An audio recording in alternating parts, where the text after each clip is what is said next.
Oh, what a day! What a lovely day!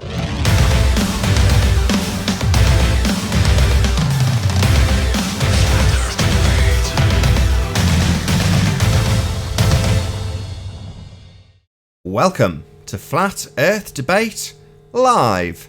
I'm your host Nathan Oakley, and if you are new to this channel, or you've not done so already, then be sure to subscribe and hit the bell notification icon to keep up to date with the Flat Earth Debate. If you'd like to support this channel, there is a super chat that runs alongside each of these shows while they are live.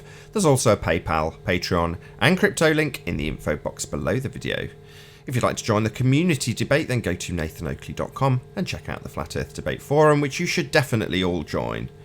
If you'd like to join this discussion right here, right now, simply mute the page you are currently watching, then click the link in the info box below this video to join the panel and express your views on the nature of Earth. If you do join, please don't swear. If you do, you'll be ejected, and if you are, please don't try to rejoin the stream using sock accounts. You'll be warmly welcome back on the next stream. Please also share the show on social media. Sharing the show obviously increases the live audience, but this in turn increases the chances of a more diverse panel, so please share the show. And one last time, if you are new to the channel, or you've not done so already, how dare you? Then be sure to subscribe and hit the bell notification icon to keep up to date with the Flat Earth Debate. Now, as you can probably tell from the title of this show, it's about the Quantum Eraser YouTube channel launch. So the new home, the only real home, the true home, if you will, of Ballbusters is now the Quantum Eraser YouTube channel. There is a link below this video for the live audience, so you can go and subscribe and check out his first video, which will air tonight at 2 PM if you are in Central Standard Time, and 8 PM UK or BST, British Summer Time. So check it out, be here or be sphere. Massive shout out to Issa, Mark, Sleeping Warrior, who's on the panel. I'll introduce him in a moment, along with Arwin and who else didn't I mention? Iron Realm Media. Thank you very much to all of you guys and anybody else who has mirrored that video. If you haven't done so already, check it out on Quantum Eraser's channel. Just make sure to put a link and pin it in the comments for the premiering stream, which will go out at 8 PM tonight, or if you're watching this in the aftermath, just do the same for that video that's obviously ready to be watched by anybody who watches the ad. So, as I say, a massive thank you to everybody who has supported the Quantum Eraser YouTube channel launch.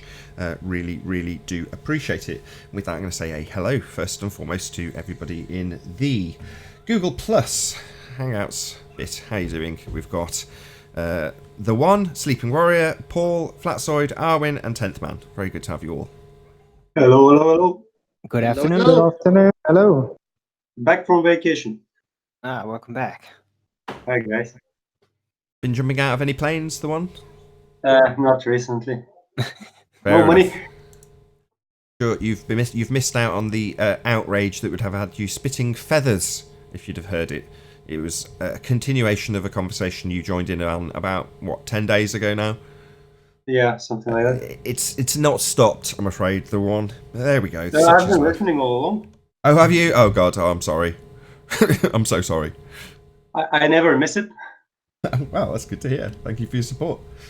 We're Subscribe also to joined. Huey now.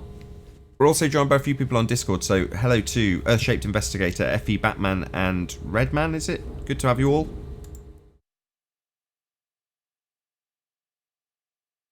Yeah, hello Nathan. Good to be here. I watch as well. Oh, yeah, I never miss it. Good. Thanks Discord. Really good. Always good to have you. Oh, a parcel's arrived. Just always letting us down. Oh, my amplifier's arrived. Repaired, hopefully. Hi Nathan, how you Hello. going? Hope everything's okay there.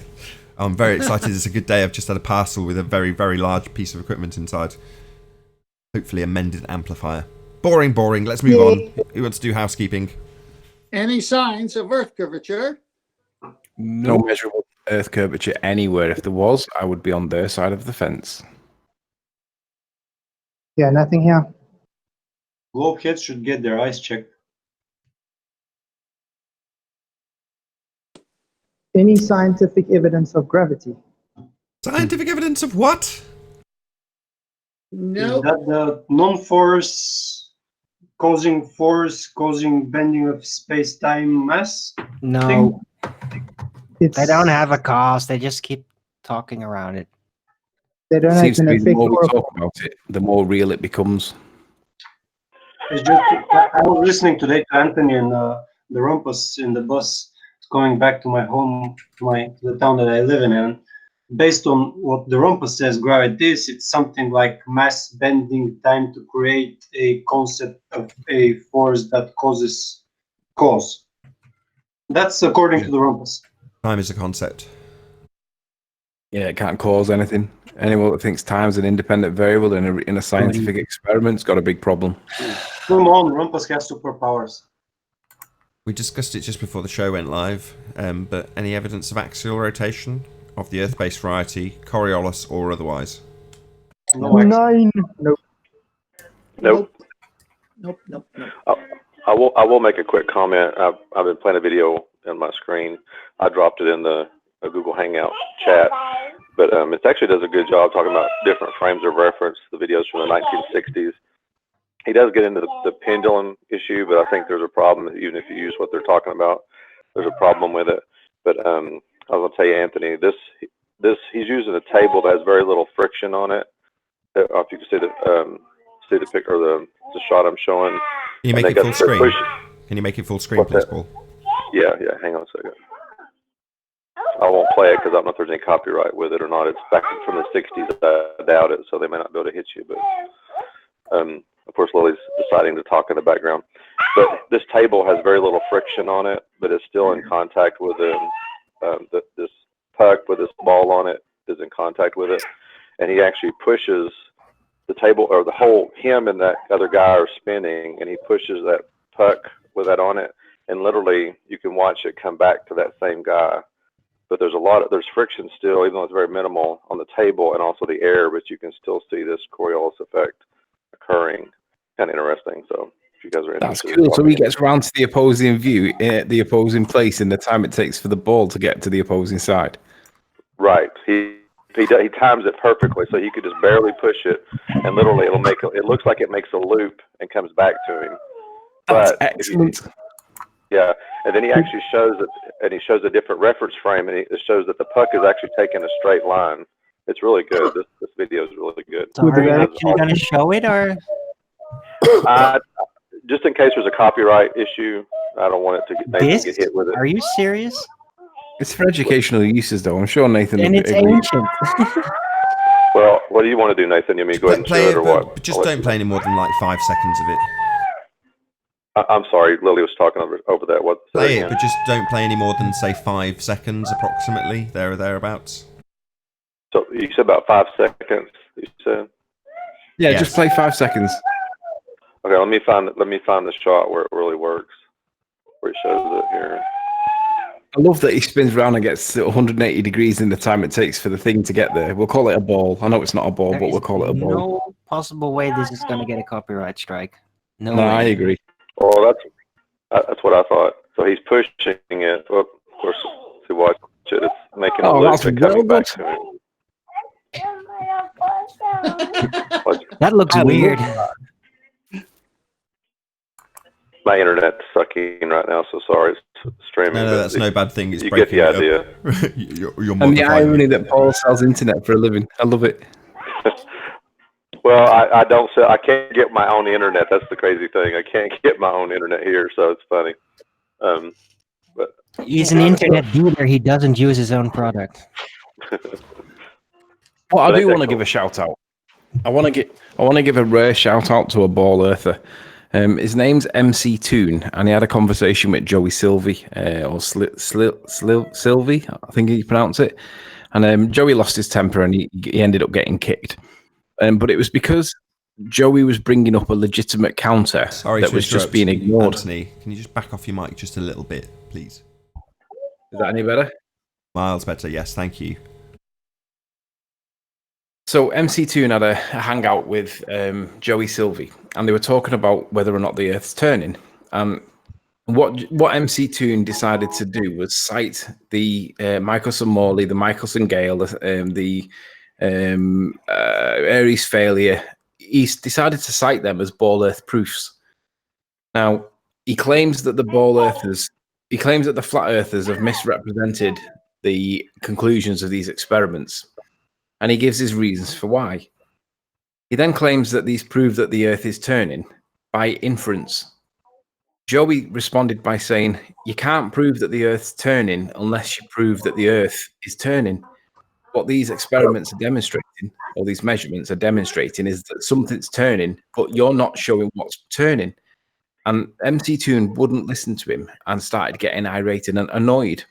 So it's really easy to criticize Joey Sylvie for losing his temper, but you need to be aware that MC Toon's not listening to his counter at the same time. So you've got a standoff between the two of them, and Joey ends up getting kicked.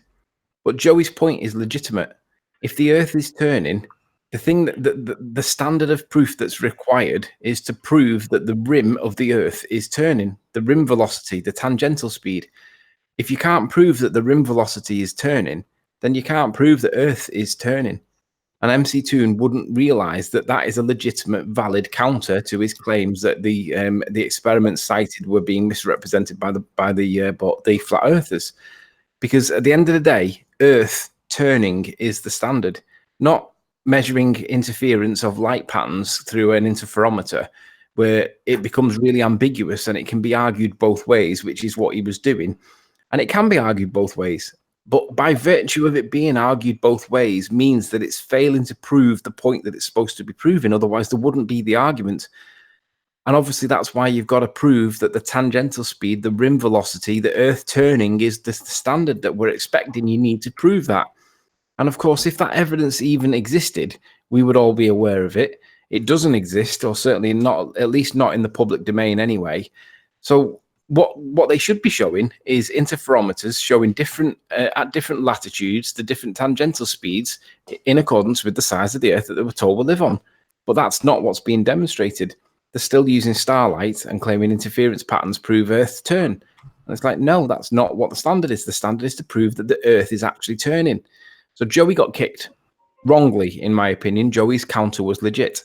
But you should check it out if you want to listen to how not to have a good conversation where you just prematurely kick somebody. And to be fair, Joey did lose his temper. He did overspeak unnecessarily. However, he did have a valid point. Check out MC Toon's channel. It's a really good example of a bad hangout. Really? We need examples for that? Well, it's the first hangout I've heard in ages where they've actually been talking solely about Earth turn. Okay. Well, here's something. If you watch that whole video, because he talks about inertia and non-inertial reference frames, if there's a constant speed and velocity and all that stuff, this video is really good when he gets into that. They always say the plane has this ability to adjust to all this stuff. Well, that actually creates more problems for him if you watch this video, because if you change the speed of one reference frame, if it's not consistent with the other one or the two things in motion, it throws it all out of whack. So that's another problem that the plane, well, they adjust for it, but that creates a worse problem for you, folks. So. First, oh my gosh. Listen, this is so simple. Just a few minutes ago, at the equator, 1,040 miles per hour. It's supposed to be turning. Take your bullet example and set a target north-south or south-north, aim 1,500 feet right or left, and fire. That'll prove if it's turning. Well, it won't really prove that the Earth's turning. Proving that the Earth's turning is by proving that the Earth is turning. What you would then be doing is testing to see whether it's consistent with the effect of a trajectory of a bullet. But what the ballers need to demonstrate is that there are measurements of tangential speed at different latitudes as you go from the equator. Anthony, word salad. They are the ones who say the bullet is in the second reference frame and it proves the Earth is turning. They're the one. I'm taking their own argument and having them shoot themselves in the foot with it. Sure. But you're not testing Earth's turn. They can't say tangential speed. They're the ones saying the bullet here and where you are is in the second reference frame and thus proves Coriolis. I said, great, let's go to the equator and do it there. You got to aim this far right because the Earth is turning, right? Because you already told me the bullet's in the second reference frame. So aim right, 1,500 feet, and fire away. You're shooting south to north. He'll never do it. Yeah. You're right. You are right, but you're not. No, Yeah, there is let me no just, other. let me just, 10th man, you're absolutely correct, but Anthony's point is slightly different. He's saying that the original assertion, the positive claim in that regard, is akin to saying, well, you've got to have the causes. Well, the causes of Coriolis effect are a spinning non-inertial reference frame. In other words, Anthony's saying, well, first you've got to prove the Earth turns. That's his point. Yeah. Right. And I'm saying that they are trying to tell us through all these other misdirection ways where you can't put your fingerprints on it and hold them to you know what, but you take what they've already said, which is their Achilles heel, the football going through the goalpost, the Foucault pendulum, the laser gyro, the bullet, the heavy stuff dropped from buildings ends up to the right a little bit. You take what they're already saying is proof of the Earth turning, and you test it at the equator with that firing shot, and they won't even show up for that event if you paid first class tickets for them to do it and brought the best marksman. I agree. Okay, so end the story. I'm not going there with these people. I'm not going to argue in the fallacy.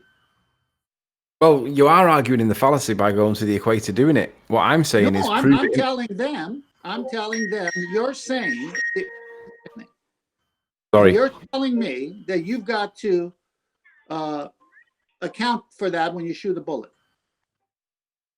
Yeah, but by going to the equator, you are arguing within the fallacy. No, I'm not. I am telling them that their so-called hemisphere has an equator. I don't believe they have an equator. I am showing how that doesn't work at 1,040, and it doesn't work at 860. It doesn't work at all. There's no equator. There's no hemisphere. There's no bullet. They're just lying. It's so obvious.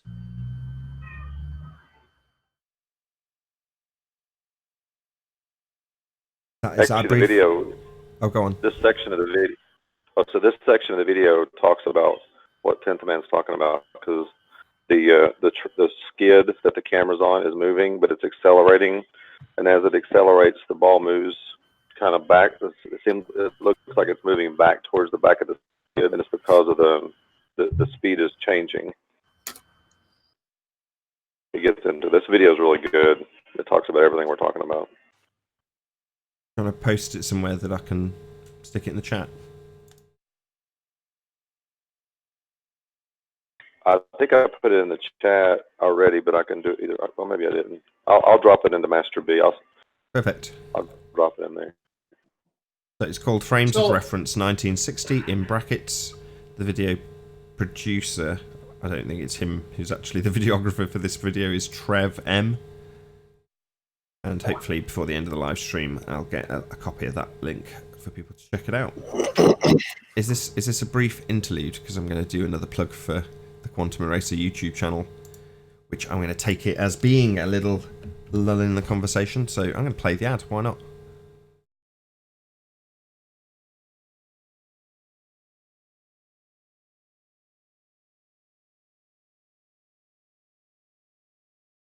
Why have we got no sound? Damn you, YouTube. No sound. Got the volume up full. Weird. I love these up. Oh, there we go.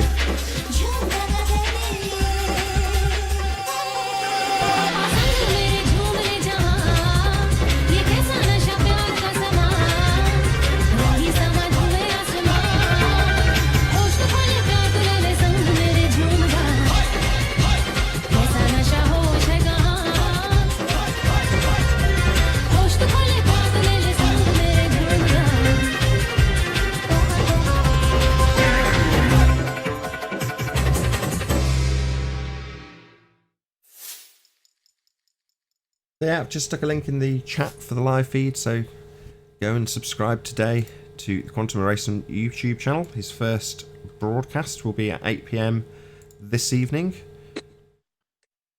for the live audience. Sorry, shout out to Dewey. I subscribed 2 days ago. I'd like to place my order for curry chicken right now with that music. Say that again. You placed an order for chicken? Yeah, curry chicken. That music makes me want Indian food.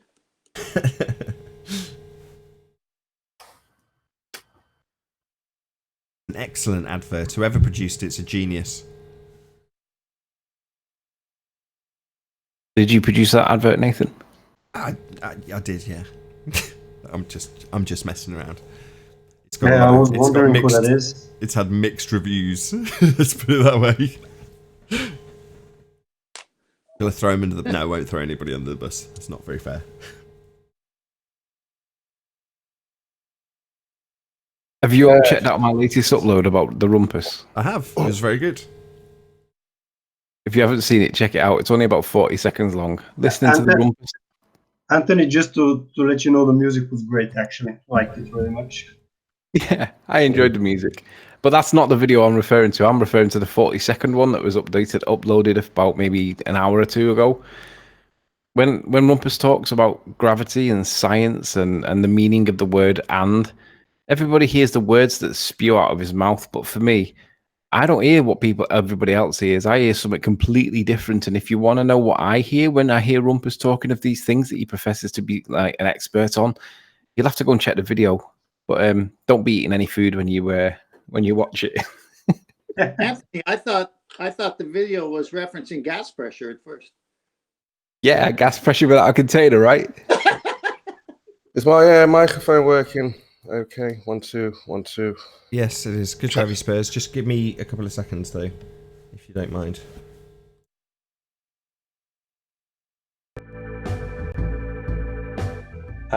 And so it doesn't work. Relative density is not a vector, density is not a force, and therefore can't cause any, it can't support anything, can't do anything. It's just a scalar. And so it can't be the cause of any of the effects that James and his fellow flatties think it can. Oh my god.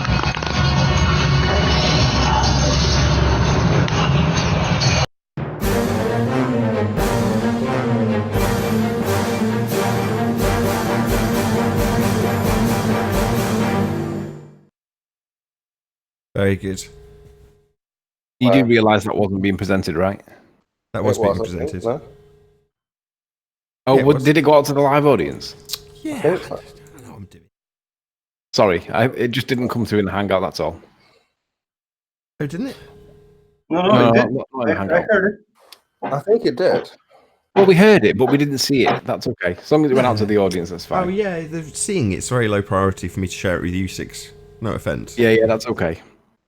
Yeah, Rumpus does talk that much. It's just verbal diarrhea. He just doesn't know what the meaning of the word "and" is. And I'm like, we all learned that when we were like 4. We know what "and" means. If it's like 1 and 2, that means you get. Like, imagine going into the chip shop and asking for a portion of fish and chips, and then the woman says, "Do you want salt and vinegar on that?" And you say, "Yes, please."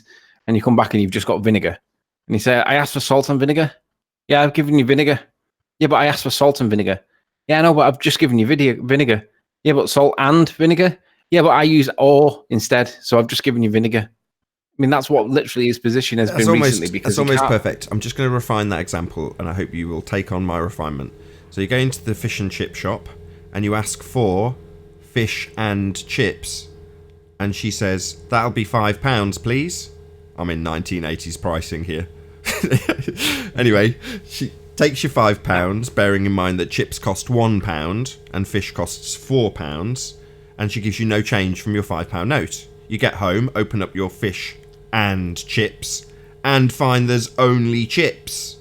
And you go back and moan, and she says, "Yeah, and doesn't mean and." And of course, the reason why the Rumpus has to do this is because the definition of science requires both observation and experiment. And we all know that a lot of the rhetoric that comes out of Rumpus's mouth lacks the experimental application and the experimental results. But he has to be claiming science, because otherwise he's claiming pseudoscience, and Rumpus doesn't want to be claiming pseudoscience. Rumpus wants to be seen as a scientist. And he therefore has to argue that observation and experiment actually means observation or experiment. And we're like, "No, Rumpus, you're a pseudoscientist. You speak shit." And that is what he's doing. He's lying to people, and people are too dumb to realize, because he presents himself in a very affable, polite, friendly kind of way, usually. Well, he's getting some opposition from some of the ball earthers, I think. They're not too happy with the way Rumpus is arguing his case. Now, can you see my screen, Nathan? I've got to admit, he is my favourite baller. Yeah, we can now. You presented my screen. Okay, so Paul, we know Paul Voigt, our other favourite teacher. Yeah. So he says, so he was watching, when we were on Ranties the other day, and he says, why is Rumpus so hell-bent on insisting that gravity is a force? It really doesn't matter whether gravity is Newtonian force or an Einstein bending of space-time. They both result in the atmosphere having weight, which is a prime cause of atmospheric pressure. Oh, and by the way, in physics, a much more useful definition of pressure is that it is momentum flux across a unit area from one side. No mention of a container here at all. So Paul's supporting, I think, if I'm not misconstruing what's being said here, that you don't need a container here. We don't need a force. Spurs, let me respond. What I see Paul doing there is conflating the use of Einsteinian and Newtonian principles for gravity, but you can't conflate them both because one's a force, the other one's an effect. But you can't have them both being interchangeable because they're not. One's, as Nathan keeps rightfully pointing out, do you want to say it, Nathan? Is it Euclidean 3 space compared to Romanian, whatever it is? Yeah, you've got it. 4 space. So you can't interchangeably use these words. But what Paul's trying to do is pollute the mind of people reading that to think that they're the same thing. They're fundamentally different. Einstein's action acted at a distance. Einstein's action was limited by the speed of light, whereas Newton's action acted at a distance. And they're not comparable, but Paul's trying to use them interchangeably. And he's just showing that they're knackered because the reason why Rumpus is so hell-bent on insisting that gravity is a force is because if gravity is not a force, then Cavendish doesn't prove anything. That's why Rumpus is insistent on keeping gravity as a force, Paul. Mm-hmm. So if Paul's suggesting then, he would say, okay, Anthony, it's not a force. We agree it's not a force.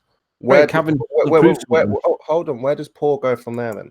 What's his argument with you if he disagrees with Rumpus saying it's not a force? Stop saying it's a force, Rumpus. It's not a force. We've been told it's not a force. Physics says it's not a force.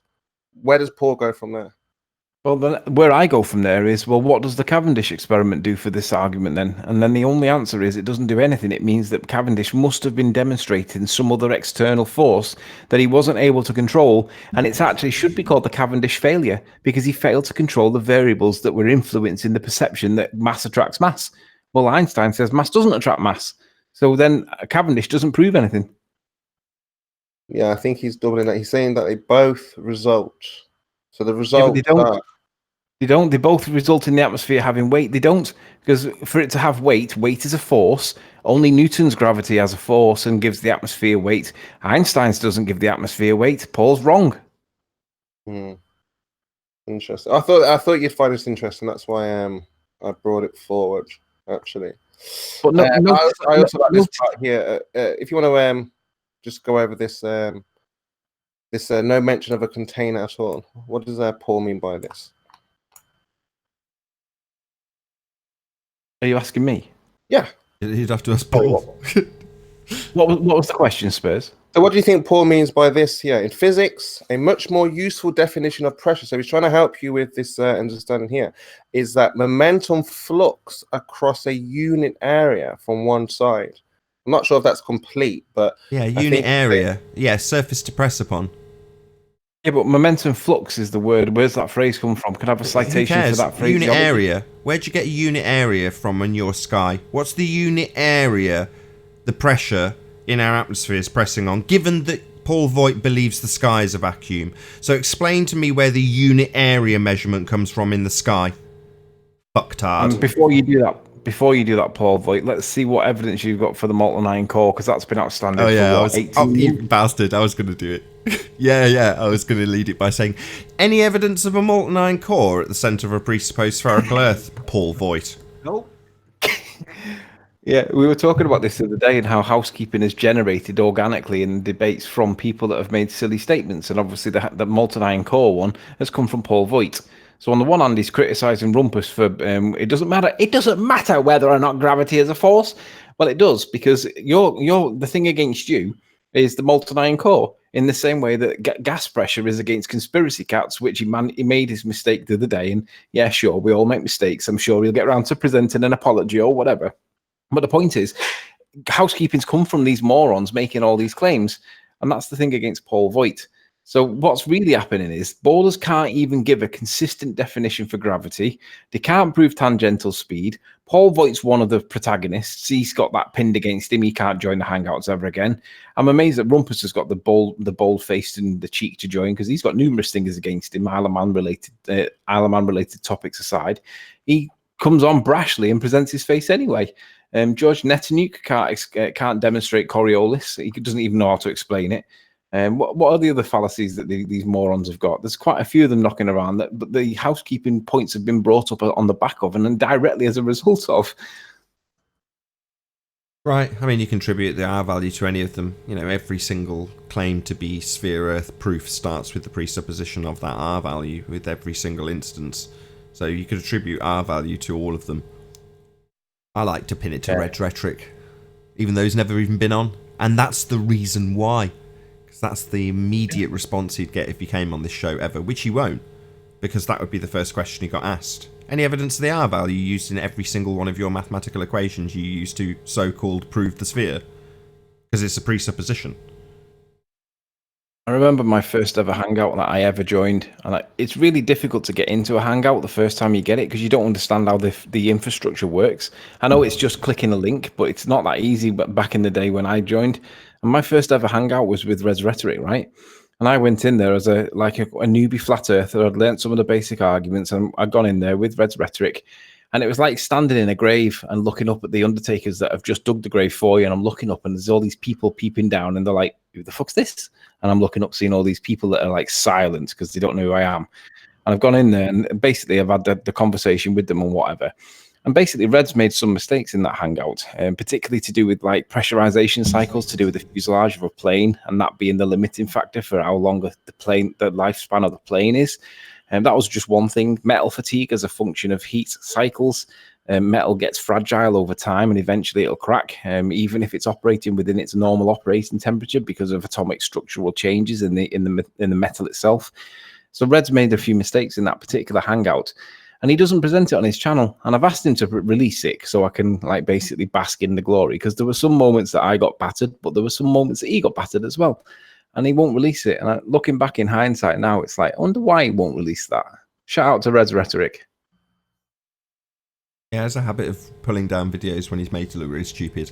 I'll never forget Ranty getting in touch with me going, look what I've got, and then playing this clip of I think it was Sean Hufford and Red's Rhetoric saying about curvature, because they've taken the barrel distortion of a picture of the horizon and squashed it, and Jaron got hold of it and absolutely went wild with it. You're like, oh, this is priceless. These idiots. What a perfect example. That's why he takes them down. So things like that don't have what happened because Ranty's smart enough to grab it while it was going out. Yeah, I believe there's an up-and-coming Hangout with Sly Sparkane and Mike Kavanagh from FE Core. I didn't know what the background to this was. I had to actually ask Mike what was going on. And then basically they've been shouting off the mouths again with baseless assertions without any evidence, based on pure ignorance. And Mike's agreed to do a Hangout where he presents the evidence that proves that they're all dirty, rotten liars. So check out that on Sly's channel. It's coming up in the next couple of day or two. Might even be today, actually. I'm not sure, but check it out. It's going to be an interesting one to see how they wriggle out of their baseless assertions based on their own ignorance rather than the facts of the real world. Shout out to, is it B Rain? It's actually easier to see on my iPad on the live stream. B Rain and Bino. Good to have you both. I've taken you off mute. My apologies for not introducing you sooner. Somebody should have retracted the shout out to Red's Rhetoric as well. Shame on you all. Yeah, see y'all. Can y'all hear me? Yeah, we hear you. Can I do my bit very quickly? I haven't done it in a long time. I decided to call it the house conclusion because we have housekeeping. So let's all not forget that blockheads are getting really desperate about flat Earth beating them on all fronts, and their overlords are getting very desperate, and we are seeing this.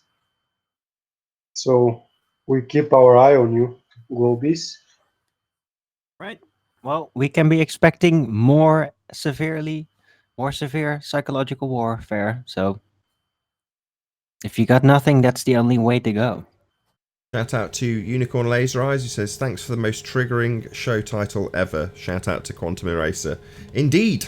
Subscribe today. There's a link in the info box. Ads are going out aplenty from all the people who've mirrored and supported the YouTube channel launch of the Quantum Eraser YouTube channel. So shout out again to Issa Mahalski, Mark Sargent, shout out to Iron Realm Media, the team of those guys, Adam Meakin, I think was the one who actually mirrored it, but yes, thank you very much to all of you at Iron Realm Media. Big shout out to you on your show tonight at 10 PM or 10:30 PM UK time. Also big shout out to Arwin and Sleeping Warrior, I think.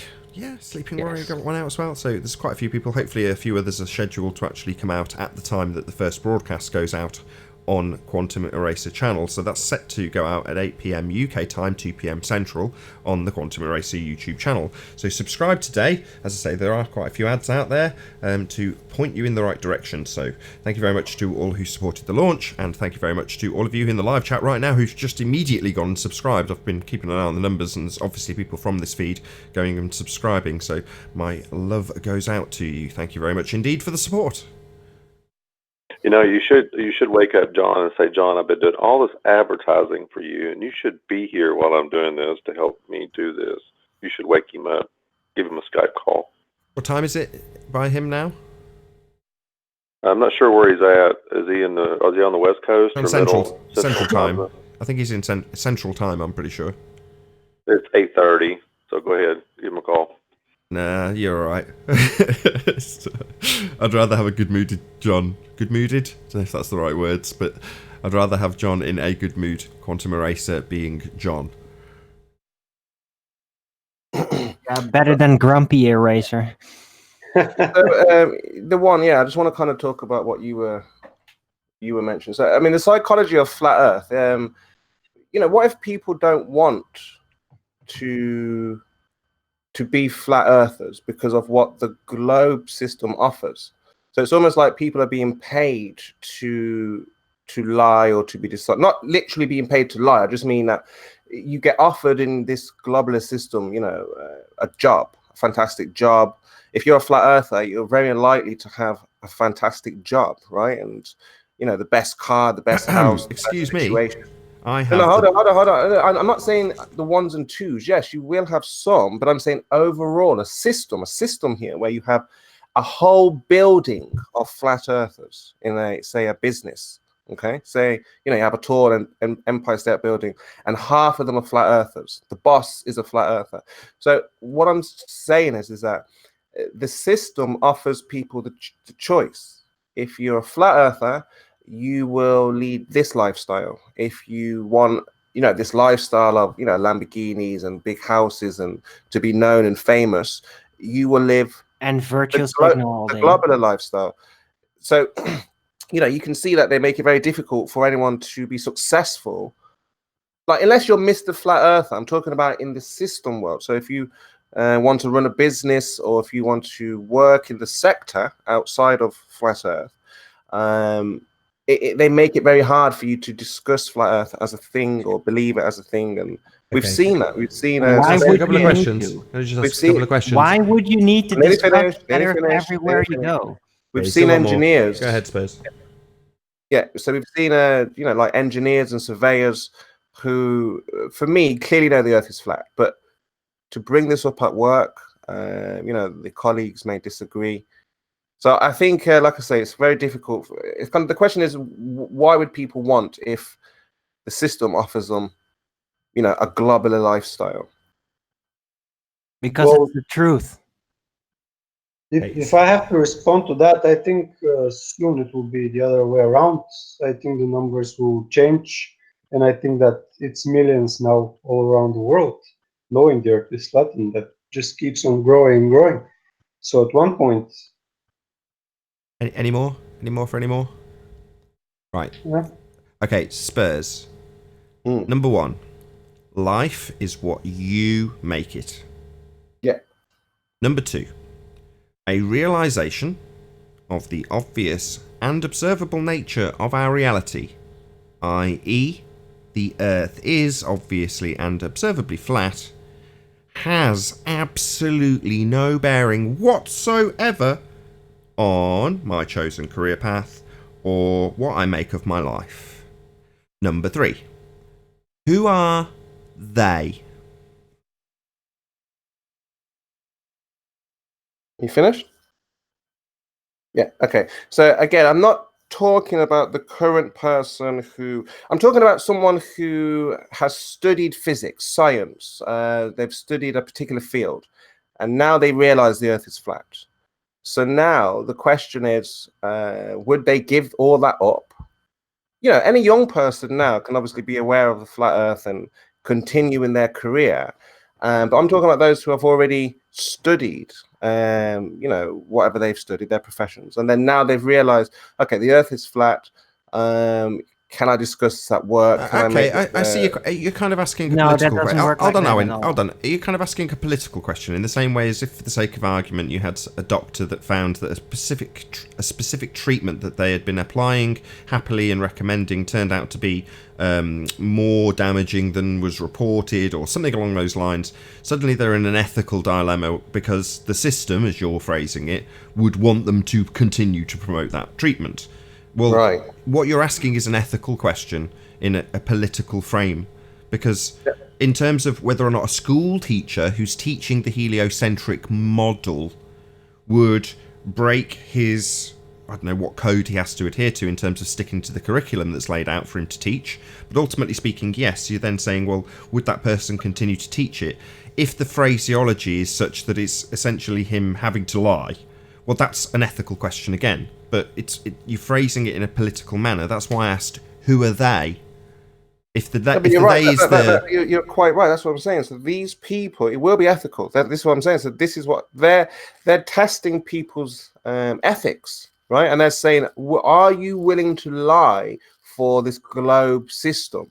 And what we're seeing is that people are willing to at least you know, withdraw or withhold their input in this. And then what we find is that when the system ridicules this, they just think, well, you know what, I'm not even going to bother coming out as a flat earther. I've got to add something here. I'll just let the current flat earthers do what they're doing, and you know, I'll just carry on living this globular. Or react as you've been programmed, which is to brace against it. But if you want to see this moral dilemma play out in an interview format, for example, go and subscribe to a channel called Haunted House and listen to the confessions of a school teacher and his moral dilemma in this regards and how it causes him sleepless nights. That particular teacher goes by the name of Conspiracy Cats on YouTube. Just to give him a few choice quotes, he says things like, without the container, there can be no pressure. That would be directed at Paul Voigt. Maybe you'd like to take up your over a unit area with Conspiracy Cats, who makes it very clear in this very quote.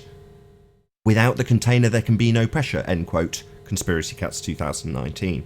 Or in an example drawn on a whiteboard by the same individual who has these sleepless nights when he has to contemplate whether or not it's all lies and they've been deceiving him from on high. Yeah, you can see all of that on Haunted House's channel. Without me going on about it too much, which I could go on about it forever. Have you watched it, Anthony? No, like, I've been busy. Sorry, I was too busy this morning banning Conspiracy Cat socks from my chat. Okay. Anthony's So vanished. that moral dilemma he had, I think we all know which direction he chose from his behavior that's been following ever since. Nathan, has Haunted House changed his channel name? I can't actually find his channel. Oh no, I've got it. Okay. Quick question to all the panel. Do you think, guys, Nathan's show and all the discussions had any influence about that topic that came out in the news about gravity? It's 100 years old. Come on. we've been talking about this for the last, year minimum on this show. And, now it comes out headline news. I'm elated. Great. The public gets to realise gravity is a load of old bollocks. It's the bending of a conceptual medium. That's the current rhetoric. The old rhetoric of mass attracting mass based on Reverend John Mitchell and Cavendish's claim to be experiment, non-experiment. That's all 100 years old. But yeah, we've seen it in the news. Anthony was he was all over it like flies on shit when it first came out, and he had it even on this show. So kudos, Anthony, in that regard. But yeah, we have seen it. Feel free to discuss it at length. No, I know we both think, but I think there is any influence from our side that this came out now. As I say, we're talking about it all the time, aren't we? No, it supersedes. Say it nice and long and elongated, Anthony. I was just reading the transcript from that. Superseded. Superseded. One pseudoscience superseded the other pseudoscience. Goody. Yeah, Einstein showed that it was the curvature of space-time and not an invisible force that superseded Newtonian principles. It's like the word "and." Like, to argue about the word "supersede" means that I just can't understand how they can. How ballers. I don't actually think there are any ball earthers anymore. I think all the ball earthers are actually just flat Earth haters. They're not actually believing that they're on a ball. I think you're exactly right. Yeah, they just hate flat Earth. Yeah, I've said it all along. Our I've competitors just said aren't. that, Anthony. This is what I've just been trying to say. They hate what flat Earth represents, and the globalist. It's not the globe; it's the globalist system. What they offer. So the people that are running this world, if you believe in their ideas and their model, well, then you get offered these things in this world. You know, They're called lollipops and fancy pants. so this is what I'm saying. It's not they know the Earth is flat. Hold on, you gotta credit him. Oh God! Shout out to Owen Benjamin. There you go. When you're speaking to a ball earther one-on-one direct, and you're saying, "Well, what can you do?" And when immediately go to they, we, they. So that they know, but they can't prove that the Earth is a globe. So you're just dealing with someone who knows the consequences of it being flat. They have you're talking past Anthony, though, Spurs. You're right, and you're talking about the globalist system for normies in normal world, where they've just got a general cursory indoctrinated belief in the globe, whereas Anthony's talking about what I call anti-flat earthers, the people who previously had the tiniest of tiniest channels in the last 12 months since we've all had our feeds cut from the recommendations on YouTube. The only thing that does get recommended is now what I call anti-flat earthers, globe heads in other words, and they're not the people who are dishing out the fancy pants and lollipops as Arwin puts it. They're just our competitors who are thoroughly indoctrinated, probably all depressed from what I hear from some of their behind the scenes videos. I shouldn't laugh. If you're dealing with pain, we are here, we are the cure. Come and share your pain. Shout out to Earth is Seriously Flat. One way or the other. Either we solve it or we help you out of it. Yeah, your pain. Shout out to Earth is Seriously Flat. He says, globe possesses zombies. Love defending pseudoscience. You're damn right. Earth is seriously flat. Thank you. By the way, Nathan, I would like to add something on top of your explanation for all these flat Earth haters, because I think that's what's really happening to them is they tried to defend the globe. It didn't really work out. And they're now just in a waiting mode. Like, okay, I'm still going to back the globe, but when is the progress coming? Because we're in a corner here. When are we finally going to get the help that we need in order to win this argument? What help? And that seems to be how they're now acting. No, Armin's right, because they keep on asking. No, Armin's right, because they think about it. The ball earthers are asking us, well, where's the model? How does this work? How does that work? So they're doing exactly what Armin's describing. Oh, that's so sweet. Oh, yeah. Come and ask me about models. I'll tell you all about them. Anyway, I just want to make my point. I want to speak to that. Hold on. Life is what you make it. So all those people with their hands cupped going, I need a new model, please. No, they're pathetic. Life is what you make it. Don't be that guy, going, I don't know what the sky is anymore. You've got to tell me what it is. You know what? Models are like math porn. It's just better to do without.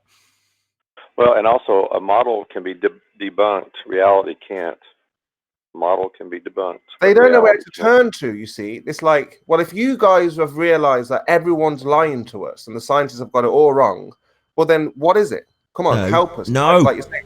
Wrong. Pseudoscientists, pretender clown, spinning ball, space monkey, religion worshipping zealots have got it wrong. Science is an empirical method that you can employ to establish the cause of an effect. So scientists haven't got it wrong. If they're applying that method, they're just applying that method. The people who claim to be scientists, Neil deGrasse Tyson is one of these pseudo-scientists who is punting science. He's not science. That's a reification fallacy. Science is a method. So science hasn't got it wrong. People just use science because we were told early in education that science proves things, and it does. But pseudoscientists use just so stories, which they'll change because apparently, according to said pseudoscientists, science doesn't prove things. Well, it doesn't when you haven't adhered to the empirical method of science, making what you claim a just so story pseudoscience. And that's what we're dealing with. That's what's wrong. We've got to get this correction. Science isn't the enemy. Science is on our bloody side as flat earthers. Mm-hmm.